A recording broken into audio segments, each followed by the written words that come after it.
Kalau kelapa tacunan kebanyakannya warna hijau. Tapi SGG ada hijau, ada kuning. Ada kuning-kuning ke macam ke coklat-coklat macam itulah ya. Tapi saiznya dua-dua, tapi cuma tacunan ni saya bimbang saiznya lebih besar.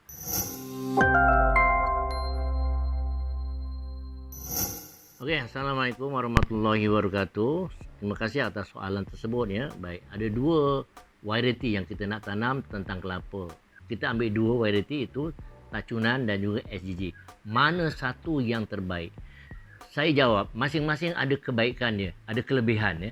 Dua-dua ni boleh ditanam, tetapi yang satu ini masih awal sangat.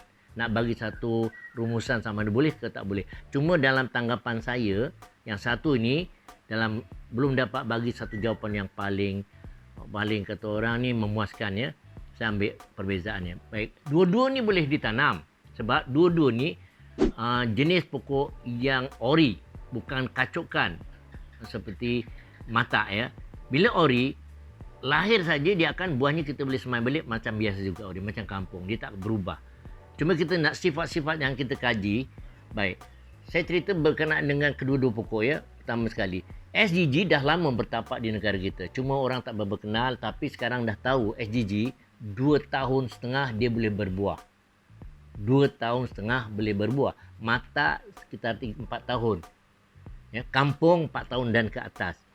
Dan yang satu lagi variety yang saya baru kenal pada tahun sudah setelah saya kursus, 2 tahun lepas lah, hampir 3 tahun kursus, yang dipanggil kelapa tacunan.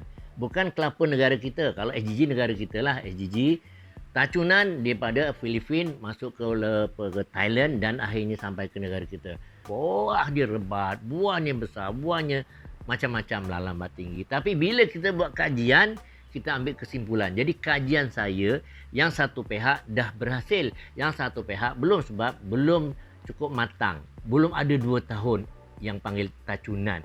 Tapi bila saya lihat perubahan pada pokok semasa dia pertumbuhan, satu mula nanam sampai hampir 2 tahun, saya dapati nanti kena fikirkan bersama.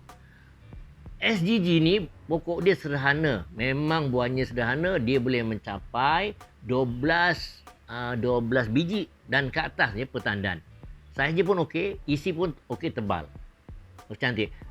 Yang bagus ni, dia ni lambat tinggi. Proses peninggian dia lambat. Jadi dia kalau 7 tahun baru tahap 4 kaki. Okey. SGG lambat. Mana kita pilih? SGG kalau banding dengan mata, 7 tahun dia boleh pergi 15 kaki. Lebih baik kita menang pada SGG.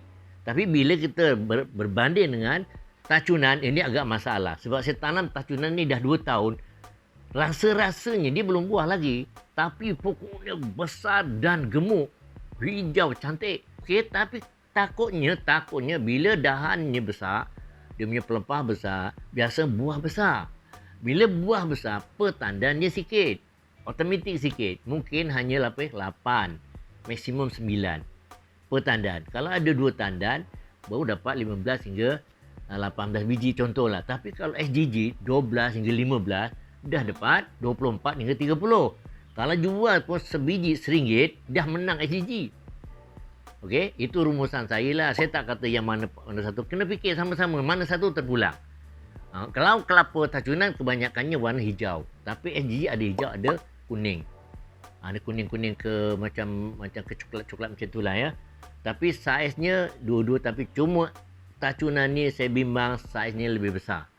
Sebab saya tanam mata, saiznya besar, satu tandan hanya 6 biji sahaja. Orang beli untung, kita jual rugi. Tapi kalau saiz kecil, contoh kelapa pandan, saya buat kajian, satu tandan 18 biji.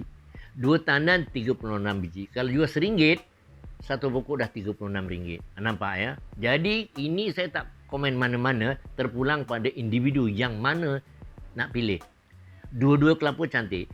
Menurut orang yang memberi bekalan tu, masa saya beli, dua-dua variety ni tacunan ataupun SGG, dia punya isi memang tebal. Tapi kalau saya kata walaupun tebal, walaupun besar, saya pilih SGG sebab dia boleh pergi lebih jauh daripada tu. Mengandungi biji yang lebih per tandan. Kalau kita dapat 3 tandan contoh, dapat 40 biji, RM40 per pokok. Sedangkan kalau tacunan kemungkinan cuma 20 saja atau 25. 20. Beza ya, baru sepokok. Perbezaannya RM10 contoh. Kalau kita tanam 1 ekar, contohlah 1 ekar lebih kurang 60 pokok. 6 kali 3, 18. Kalau 30 biji, baru 1,800. Yang satu lagi, 6 kali 4 dah 2,000 ke atas. Soal pembajaannya sama. Soal musuhnya sama. Mungkin soal tinggi dia, cepat tinggi ke mungkin sama. Sebab saya dah ada variety ni macam okey. Cuma nampak pokok dia besar. Dia punya pelepah besar. Jadi bila besar, biasanya buah dia besar. Saya belum sampai peringkat dia berbuah. Baru masuk zon 2 tahun. Pokok dia puas hati. Tapi SGG saya dah tengok lah. Rakan saya pun dah ada dan saya punya dah berbuah. Isi dia agak sedikit tipis lah. Kalau bandingkan kampung, kampung lagi menang. Tapi kampung ni dia lambat berbuah. Lambat berbuah kalau segi dia punya perahan memang untung kampung. Cuma dia lambat, tak berapa lebat macam SGG. Tacunan ni, saya dapat maklumat dari pembekal tu. Dia kata memang tebal. Tapi saya tak berani jawab sebab saya belum berhasil lagi. Kalau saya punya berhasil mungkin setahun lagi, saya boleh jawab. Ketebalan tu tak tahulah macam mana. Tapi kalau dia tebal, kemudian dia besar, siapa yang nak tanam untuk tujuan komersialkan untuk perahan, jadi santan, pilih tacunan. Kemungkinan andaian saya, sebab dia lebih besar, tebal. Jadi mungkin dia punya bila kita perah 3 kali, dia masih lagi banyak. Tapi yang satu mungkin perah 3 kali dah mulai tipis. Cuba dengan perbandingan dengan mata. Mungkin mata, satu perahan saja dia cair dah habis dah. Tapi SGG masih dapat lagi untuk 3 kali perahan.